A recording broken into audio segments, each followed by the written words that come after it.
Perfecting and Reforming Personal Religion, Chapter 20, Breakdown, which is entitled Serving with Reverence and Godly Fear. Now, the previous chapter actually is perfect for what this chapter is leading up to. In chapter 20, bringing in the idea of quote-unquote fear. With the previous chapter informing the reader that the spirit of the mind is to be the first and the truest place of where worship and service is to occur. Well, there has to be a reason for that. There has to be a reason for that. There has to be a reason for why the Bible would, on the surface, advertise a manner of devotion through deeds and through acts, only to have within it a philosophy contrary to that surface thought. A philosophy endorsing what the previous chapter calls creation's law. And what is creation's law? This creation is not physical. This creation is the creation of the conversations, thoughts, and feelings. Conversation is conceived within the religious world, and so takes on the habits, the framework, and the perception of the religious world. And the intention that the Bible has for the conversation is for the conversation to resurrect from the womb that conceived it. Now, once the conversation can do this, well, it's entered into a classroom. It's entered into a classroom of creation. Paul, Ephesians 4, put off your former conversation, the old man, with its deceitful lusts and mind, and put on the new man. But in order to put on that new man, there's a middle work there. In that middle verse, be renewed in the spirit of your mind. So there is a call for a renewal of the conversation. Only to them that order their conversation aright will I show the salvation of God, says the psalmist. This is a psalm. The ordering of the conversation is not something I am just putting out there.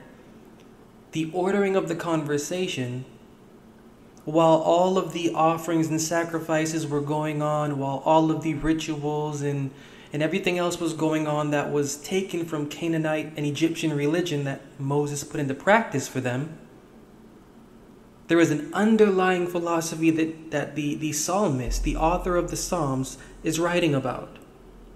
And that is the conversation inwardly baptized. The conversation inwardly justified. This is creation's law. The law of creation concerning the conversations, thoughts, and feelings. That through a process of separation, leading up to a process of resurrection, leading up to a process of regeneration, the conversation can receive correction from its former self to now its new mind of devotion, for the purpose of allowing the human being to have an instructor to guide its own self by. Why, asked chapter 20 of Perfecting and Reforming Personal Religion, why? Why put ourself and our devotional thoughts and feelings through something so strict, through something so weird? Why is the Bible letting us know that our belief is a lie, and the conception of our belief and the conceiver of our belief is a lie and a liar? Well, it's so that our conversation may honor itself and its experience and the words funding that experience with reverence and godly fear. And that's why this chapter is entitled that. And this chapter is beginning, or does begin, with a quote taken from Proverbs chapter 10. And this is very crucial for the previous chapter. Because in the previous chapter, we saw that wisdom equals life to the Bible's mind. Wisdom equals life. Well, now, we are again in the Proverbs. And the Proverbs are telling us, the fear of the Lord prolongeth days. So this is how the Bible teaches. The Bible will sit us down, and the Bible will allow us to look at the pattern of word associations. In one instance, you have the Bible talking about wisdom, saying, she is thy life. In another instance, you have the Bible talking about the fear, the quote-unquote fear of the living God, and it'll say, the fear of the Lord prolongeth days. In another instance, you'll hear the Bible talking about, again, wisdom addeth length to your days. These are all word associations and patterns to cultivate a definition for the thought that the Bible is bringing out. If wisdom prolongs days, and if the fear of the Lord prolongs days, common denominator between these two things is that wisdom equals the fear of the Lord equals wisdom, because they both prolong days. So when we're hearing fear the Lord, when we're hearing in first person, they do not fear me, this isn't a fear of they're not afraid of me. This isn't a fear of they're not worshiping me. This is a fear of they don't regard my wisdom. They haven't taken into consideration my words. The fear of the Lord is a particular wisdom. And when honoring correctly the living God, as opposed to rites, baptisms, rituals, theories, ceremonies, holy days, holidays, so on and so forth, the correct thing to do, and most definitely the correct thing to do, is to reverence the living God with fear. That means to reverence the living God according to the imprint of the wisdom made on our conversations, heart and mind, or on our conversations, thoughts and feelings. This is why the responsibility of the conversation is supposed to rest on the spirit of the mind. The fear of the living God cannot be taught from what is around our necks. The fear of the living God cannot be taught from what is on a wall in a picture. The fear of the Lord cannot be taught through transubstantiation. The fear of the Lord cannot be taught through anything that we would take as a religious law to be used and then recycled as our conversation's righteousness, divine favor, and piety for honoring the quote-unquote divine eye, whatever we would imagine that to be. It is our mind and the engraving of an experience within our conversation's mind that is actually the correct manner of honoring the living God. There is no deity to honor, and that's weird, maybe to say, maybe to hear, maybe that's in, as it says in John 6, hard to hear. The Bible's mind is letting us know that words are to be the center of the experience. Words are to be the center of the experience. And if words are to be the center of the experience, then an understanding coming from those words are to be what we regard continually. It is our regard for what we come to understand, for what we come to prune and prove, that is supposed to bring us closer to the living God, to let us know that we are not self-made, but that we are creations. The experience allowing us to understand that we are creations. And if the mind is willing to humble itself and to experience brokenness, well, this is how that fear is cultivated. Allowing the heart to experience brokenness for what it used to think, for what it does think, for how it behaved in its form of devotion. It's the process of letting go of the I, and just letting the character of our conversation be.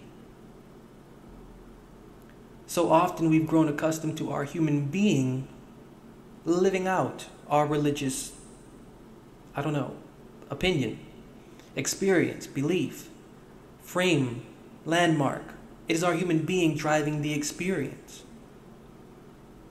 Now, if we could just, get that human being in check, we understand that that's what our human being does. Our human being gets scared easy and is lazy, doesn't like to think, doesn't like to do anything involving correction of itself and character. If we can get that in check, and if we can allow the character of our conversation to experience its experience, well, then we can have some balance here. We can have some balance. Because our human being is trying to think for the invisible body within us. That's why we do so much, and we're never satisfied with what we come across, and we're constantly on a website, and Pastor so-and-so, and just goes on. It's a human experience deceiving itself to be spiritual or religious. So we got to put that to the side and allow our human being, to accept that this isn't for it. This isn't yours. This isn't for you. This is for what's inside of us. So we have to be able to make a distinction. We're not conceived. When I say we, our conversation isn't conceived with that distinction. The religious world confuses the devotional experience with the human experience. Truth and a lie. It's a truth and a lie, right? Truth and a lie. The religious world confuses the human experience for the devotional experience, joining them together. And what happens is we end up believing we are religion. We end up believing we are the devotional conversation. And then we end up claiming to worship a deity, but then we're just simply worshiping ourselves. Just how that goes. But the Bible is getting a higher point across.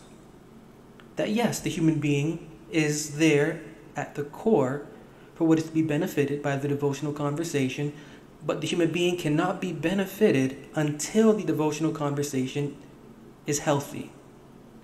The religious world is not healthy, and our belief that is conceived within it, it's not a fully grown, mature belief. Conceived in the religious world, our conversation is in the womb. And no baby should be inside of their mother for more than a set number of months. And if so, I think that's weird, because you got to be born. And if not, that baby has to come out. And if it comes out, it may not be coming out alive. So that this is what we do with our faith and with our conversation. We hide in the womb. That that it's conceived by. It's never born.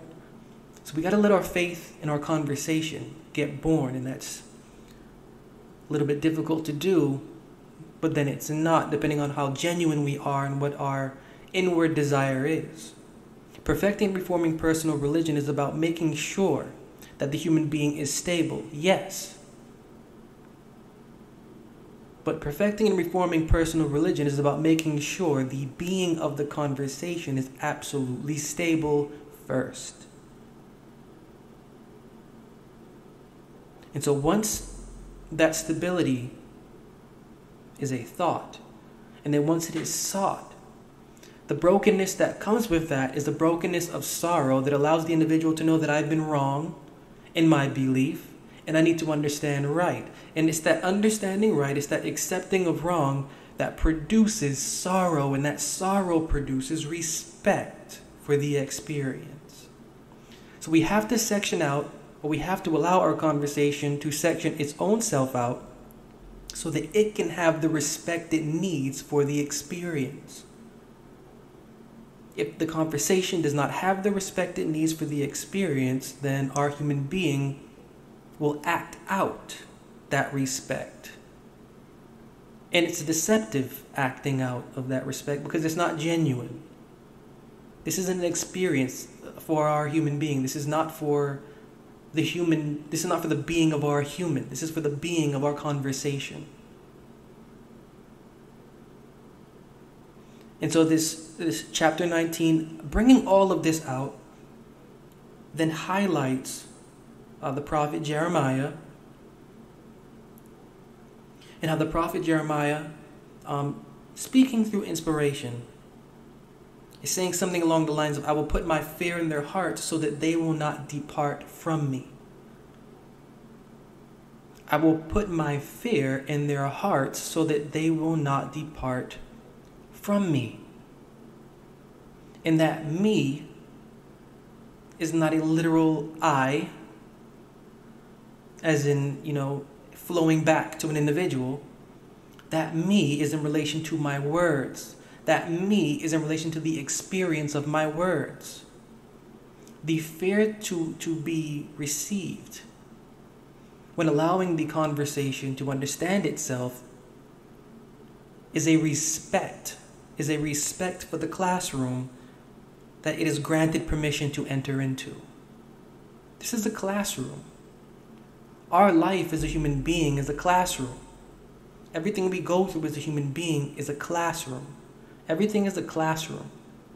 And we can either learn from the classroom that we're in and apply what we're learning and become industrious more than before, no longer ignorant, but using our ignorance now as a refashioning tool to refine how we perceive our existence and what we give to the society that is filled with other humans like us and going through things that we're going through. It's a classroom. So we have to take the same respect we have for our physical life as an organism. We have to apply that to our conversation and to the organism that our conversation is and has within it. Just as we are going through a classroom every single day and have to apply to pass this classroom, and if we don't, apply, we're going to be going through the same things over and over again until we do. Our conversation is going to go through the same thing and is going through the same thing. We just have to, acknowledge that, because these are two experiences. We are two experiences in one.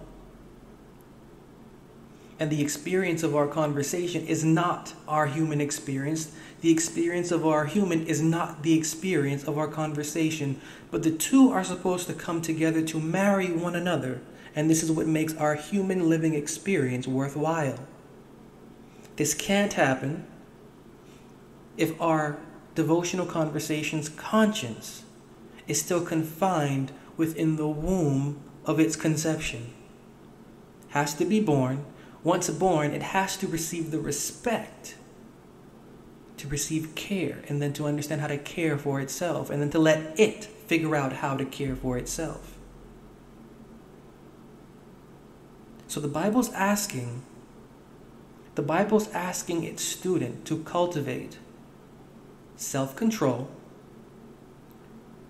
so that what that mind learns, it can put into practice for a self-regulating learning experience. So we've got self-control or discipline for the purpose of a self-regulated learning experience. The result of such an experience is what is called the fear of the Lord, or the result of such an experience will result in the individual conversation receiving an understanding on what the actual wisdom of the living God's thoughts and feelings are, what the living God's devotional character is. This is the fear of the Lord, of the living God. And our conversation needs this wisdom if it can understand how to better itself, and then how to also better the human being it is joined to.